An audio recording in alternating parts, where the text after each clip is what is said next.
जय हिंद साथियों, आप सभी का स्वागत है। तो आज हम बात करने वाले हैं आपकी पर्यावरण और इससे पूछे गए सभी क्वेश्चंस को हम लोग इसमें देखने वाले हैं। तो आप अंत तक बने रहिएगा। पहला क्वेश्चन आपके सामने दिया गया है कि मॉडलिंग फोरम को और नीति आयोग द्वारा संयुक्त रूप से आरंभ किया गया था। तो कब किया गया था और ये किसके द्वारा किया गया था? 4 ऑप्शन जो है आपके सामने दिए गए हैं, तो ध्यान रखिएगा। वो किया गया था USAID द्वारा।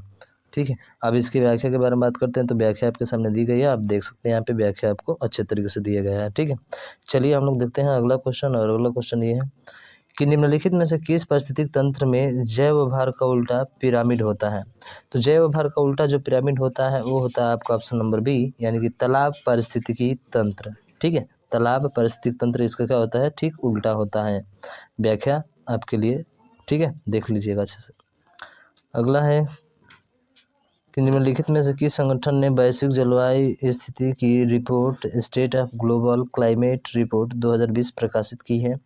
तो ये प्रकाशित किसने किया है? तो ध्यान रखिएगा, ये प्रकाशित करने वाले हैं आपके विश्व मौसम विज्ञान संगठन, यानी वर्ल्ड मेट्रोलॉजिकल ऑर्गेनाइजेशन। ठीक है, WMO जो है इसने क्या किया था? जारी किया था। ठीक है, चलिए नेक्स्ट क्वेश्चन देखते हैं। और अगला क्वेश्चन आपके सामने ये रहा, कह रहा है कि अभयारण्यों के अंदर चरने की अनुमति वो पशुधन के लिए संक्रामक रोगों के विरुद्ध टीकाकरण के तहत अधिदिष्ट है। तो ये जो अधिदिष्ट है, ध्यान रखिएगा, वो है आपका कौन सा? ऑप्शन नंबर सी, यानी कि वन्य जीव संरक्षण अधिनियम 1972। ध्यान रखिएगा, और 33A में है। किस में है? 33 के ए में है, धारा 33A में जो है मौजूद है आपका। तो ये ध्यान रखिएगा, वन्य जीव संरक्षण अधिनियम जो है कब हुआ था? तो ध्यान रखिएगा, ये भी पूछा जाता है 1972 में। ठीक है, चलिए अगला देखिए।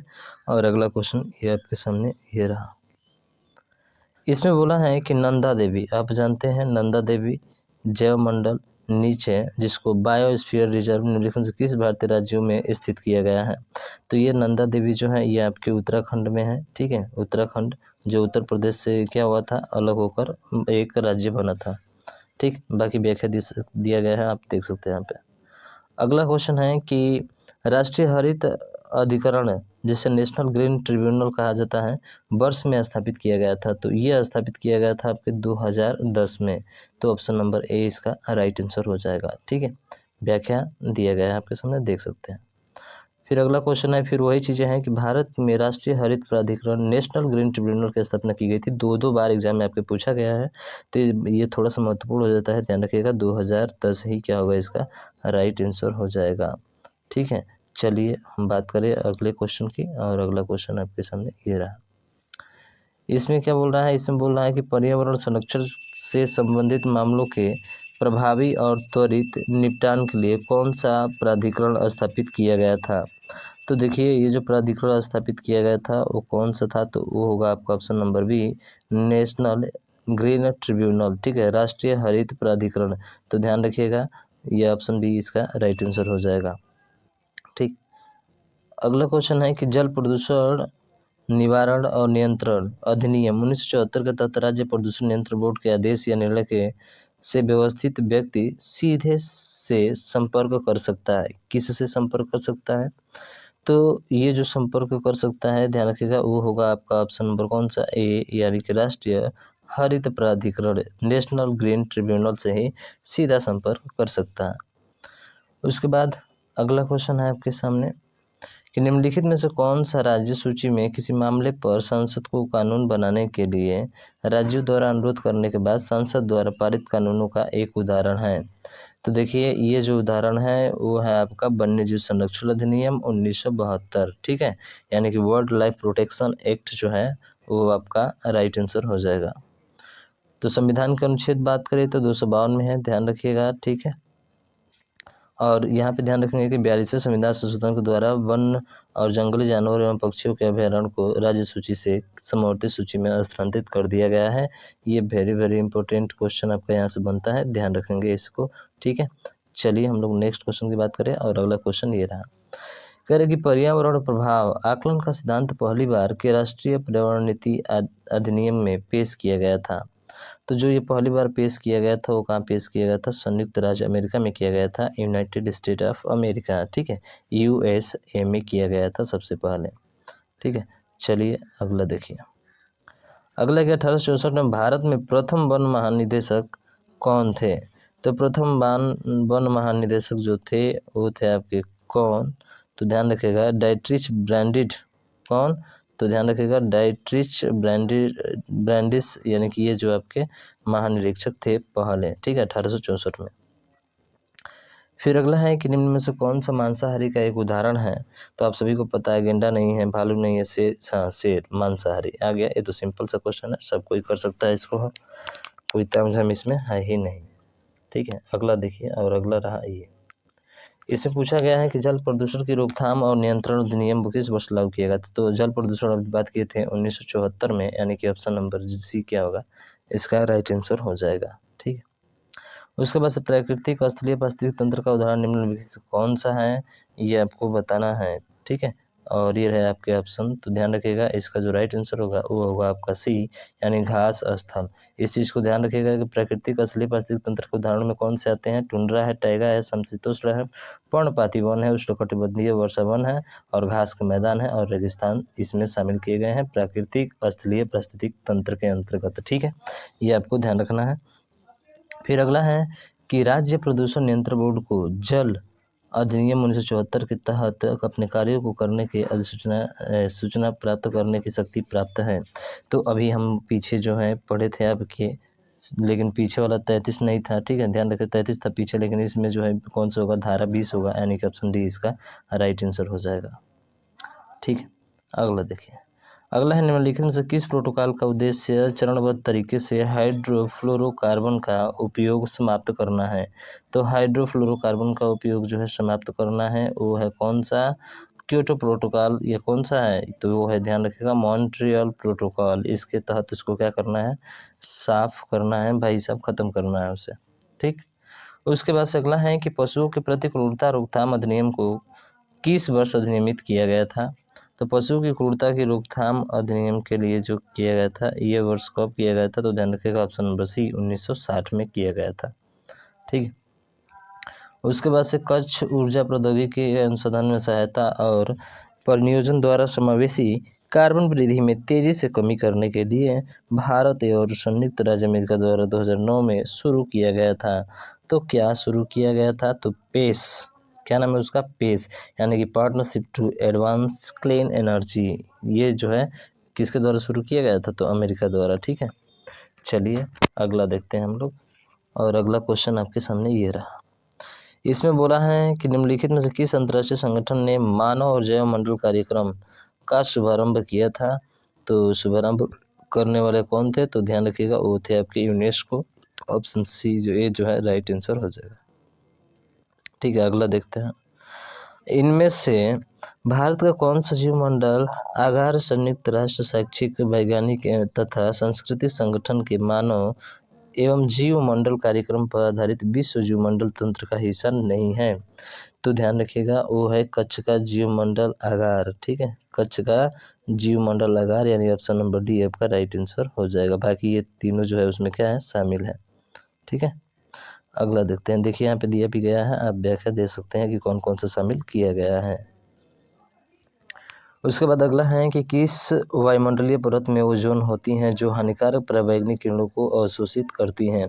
तो ध्यान रखिएगा वो होता है आपका समताप मंडल, जो उसको क्या करता है? अपने पराबैंगनी किरणों को अपने अंदर अवशोषित कर लेता है, ठीक है। चलिए बहुत अच्छा, ध्यान रखिएगा, इसको व्याख्या दी गई है, देख सकते हैं। उसके बाद से अगला है कि निम्नलिखित में से जैव मंडल नीचे के लिए क्षेत्र मानव से पूर्णतः प्रतिबंध है? तो जैव मंडल के लिए वो है कौन सा? वो है आपका option number C crude zone है। कौन जोन है? क्रूड जोन है जैव मंडल के लिए। उसके बाद से विश्व का एकमात्र ऐसा कौन सा देश है जो बाघों और शेरों के प्राकृतिक आवास में रखता है? तो अपना खुद का भारत है भाई साहब, जो रखता है। इस समय देखा जाए भारत में बाघों की संख्या तो 2964 है, 67 है, और 2020 में शेरों की संख्या कितनी हो गई? 674, 674 हो गई है आपकी, ठीक। पृथ्वी के क्षोभ मंडल में सबसे प्रचुर गैस कौन सी है? तो ध्यान रखिएगा वो है आपके नाइट्रोजन, जो कि प्रचुर मात्रा में पाई जाती है पृथ्वी के क्षोभ मंडल में, ठीक। उसके बाद अगला है कि यूनियन कार्बाइड फैक्ट्री से औद्योगिक आपदा में घटित होती हैं। क्या घटित होती हैं? आपदा में घटित हुई थी, कहाँ घटित हुई थी? तो ध्यान रखिएगा ये घटित हुई थी आपके पटना में। पटना यानी बिहार की राजधानी पटना में यह घटना घटित हुई थी। राष्ट्रीय उद्यान में सबसे अधिक एक सींग वाले गैंड पाए जाते हैं, तो वो है आपका काजीरंगा। काजीरंगा में जो है एक सींग वाले गैंड आपके पाए जाते हैं, यानी सी वाला राइट आंसर हो जाएगा। तो ये काफ़ी बार पूछा जाता है, ध्यान रखेंगे। उसके बाद से अगला है कि जानवरों की निम्नलिखित प्रजातियों में से किसका अपने प्राकृतिक निवास स्थान के साथ ठीक से मेल नहीं किया गया है? तो ठीक से मेल किसके साथ नहीं किया गया है आपको यहाँ पे बताना है। तो वो है आपका शेर हिमालय। ठीक है, ये मेल नहीं है, बाकी सब ये तीनों आपके क्या है, मेल है। तो है क्या, देख सकते हैं यहाँ पे दिखाया गया आपको। ठीक है, चलिए अगला देखते हैं। कोरिगा गरान वन कहाँ है? तो कोरिगा गरान वन हमसे पूछा गया है कि ये जो है कहाँ है। तो ध्यान रखिएगा ये है आपके आंध्र प्रदेश में, एपी में है। ठीक है, उसके बाद से अगला है कि भारत का पहला अंतरिक्ष वन है। तो भारत का जो पहला अंतरिक्ष वन है वो है आपके सतपुड़ा राष्ट्रीय उद्यान। कौन सा? सतपुड़ा राष्ट्रीय उद्यान, यानी कि ऑप्शन डी जो है इसका राइट आंसर हो जाएगा। ठीक है, ध्यान रखिएगा कब, 1927 में हुआ था। उसके बाद से इनमें से किस भारतीय में राज्य में बाघ रक्षित स्थान टाइगर रिजर्व की संख्या अधिकतम है? सबसे ज़्यादा संख्या टाइगर वाला पूछ रहा है, बताइए किस में अधिकतम है? तो वो है आपके मध्य प्रदेश में सबसे ज़्यादा है यहाँ पे टाइगर रिजर्व। ठीक है, उसके बाद से भरतपुर राष्ट्रीय उद्यान निम्नलिखित राष्ट्रीय उद्यानों में से किसका पूर्व नाम है? तो भरतपुर राष्ट्रीय उद्यान पूछ रहा है किसका पूर्व नाम था? तो ये था आपका केवलादेव राष्ट्रीय उद्यान, यानी कि ऑप्शन नंबर डी जो है राइट आंसर हो जाएगा। इसी को भरतपुर राष्ट्रीय उद्यान के नाम से जाना जाता है। उसके बाद से कौन सा अग्निशामक अभिकारक ओजोन के लिए हानिकारक होता है? तो देखिए जो जो किसके लिए हानिकारक होता है, जो ओजोन के लिए हानिकारक होता है वो होता है आपका हैलोन, यानी कि ऑप्शन डी इसका राइट आंसर हो जाएगा। ठीक है, तो है हैलोन। अगला है कि कार्बन डाइऑक्साइड या ग्रीन हाउस गैसों के उत्सर्जन में एक कमी होती है जो कि कहीं और किए गए उत्सर्जन में भरपाई की जाती है। तो ये कहाँ जाकर जो है इसका भरपाई किया जाता है? तो ये किया जाता है कार्बन संयोजन ऑफसेट में। ठीक है, ऑफसेट। अगला है कि कोपेनहेगन समझौते के अनुसार वर्ष 2005 की तुलना में 2020 तक भारत ने कितने प्रतिशत कार्बन उत्सर्जन कम करवाने का आश्वासन दिया है? तो ये दिया है आपके 20 से 25% करने का। उसके बाद कौन सा पर्यावरण पुरस्कार है जो पर्यावरण एवं वन मंत्रालय भारत सरकार द्वारा स्थापित है और यह उन व्यक्तियों और संगठनों को प्रदान किया जाता है जिन्होंने पर्यावरण संरक्षण और सुधार के क्षेत्र में महत्वपूर्ण और उत्कृष्ट योगदान दिया है? तो वो है कौन सा आपका option number D Indira Gandhi पर्यावरण पुरस्कार। इनमें से किस पर्यावरणविद को पद्म विभूषण से सम्मानित किया गया है? तो पद्म विभूषण से सम्मानित करने वाले वो है आपके सुंदरलाल बहुगुणा। कौन है? सुंदरलाल बहुगुणा है जिन्हें पद्म विभूषण से सम्मानित किया गया है पर्यावरण के क्षेत्र में। फिर है कि निम्नलिखित में से कौन चिपको आंदोलन के साथ जुड़ा हुआ है? सुंदरलाल बहुगुणा, चंडी प्रसाद भट्ट, मेधा पाटकर और विनोबा भावे। तो इसका जो राइट आंसर होगा वो होगा आपका ए और बी दोनों हैं, यानी कि सुंदरलाल बहुगुणा अभी बात किए थे और चंडी प्रसाद भट्ट, इनको याद रखेंगे आप। अगला क्वेश्चन देखते हैं और अगला ये रहा। जमीनी स्तर पर पर्यावरण कार्यकर्ताओं के लिए दुनिया के सबसे बड़े पुरस्कार गोल्डमैन पर्यावरण पुरस्कार पहले भारतीय प्राप्तकर्ता कौन है? तो पहले भारतीय प्राप्तकर्ता है वो है मेधा पाटकर। कौन है? मेधा पाटकर, ऑप्शन डी इसका राइट आंसर हो जाएगा। ठीक, उसके बाद निम्नलिखित विकल्पों में से कौन सा देश जैव विविधता से समृद्ध है? तो जैव विविधता से समृद्ध है तो वो है आपका पेरू। कौन है? पेरू जो है आपके जैव विविधता से क्या है, समृद्ध है। विश्व में अभिज्ञात जैव विविधता संवेदनशील स्थल की संख्या के बीच है। ठीक है, संख्या किसके बीच है? तो ध्यान रखिएगा वो है आपके 31 से 40, यानी कि option number D right answer हो जाएगा। अगला, गंगा नदी में प्रदूषण की समस्या के समाधान के लिए कौन सी जनहित याचिका दायर की गई थी? तो ये दायर की गई थी आपके एस.सी. मेहता बनाम भारत संघ। कौन है? एस.सी. मेहता बनाम भारत संघ, यानी ऑप्शन सी इसका राइट आंसर हो जाएगा। उसके बाद अगला है कि वानिकी अनुसंधान क्षेत्र में भारत का सबसे बड़ा सरकारी संगठन कौन सा है? तो भारत का जो सबसे बड़ा सरकारी संगठन है वो है भारतीय वानिकी अनुसंधान एवं शिक्षा परिषद। कौन है? ऑप्शन ए इसका राइट आंसर हो जाएगा। भारत में हाथी परियोजना कब शुरू किया गया था? तो भारत में जो हाथी परियोजना शुरू हुई थी वो हुई थी आपके 1992 में। ध्यान रखिएगा, हाथी परियोजना कब शुरू हुआ था? 1992 में हुआ था। उसके बाद विश्व वन्य जीव निधि का मुख्यालय कहाँ है? तो इसका जो मुख्यालय है वो है आपके ग्लैंड में। कहाँ पे है? ग्लैंड में है। तो ऑप्शन डी इसका राइट आंसर हो जाएगा, विश्व वन्य जीव निधि का मुख्यालय। ठीक है। उसके बाद से किस अभयारण्य को वेम्बनाड पक्षी अभयारण्य के नाम से जाना जाता है? तो देखिए, वेम्बनाड पक्षी अभयारण्य के नाम से किसको जाना जाता है? तो वो है आपका कुमारकोम पक्षी अभयारण्य को। किसको? कुमारकोम पक्षी अभयारण्य को जो है वेम्बनाड झील के नाम से जाना जाता है। उसके बाद से किस वर्ष भारतीय वन सेवा की स्थापना हुई थी? तो भारतीय वन सेवा की जो स्थापना हुई थी वो हुई थी आपके 1966 में। ठीक है, ध्यान रखिएगा, भारतीय वन की स्थापना 1966 में की गई थी। हर राज्य का सर्वोच्च रैंकिंग भारतीय वन सेवा अधिकारी कौन होता है?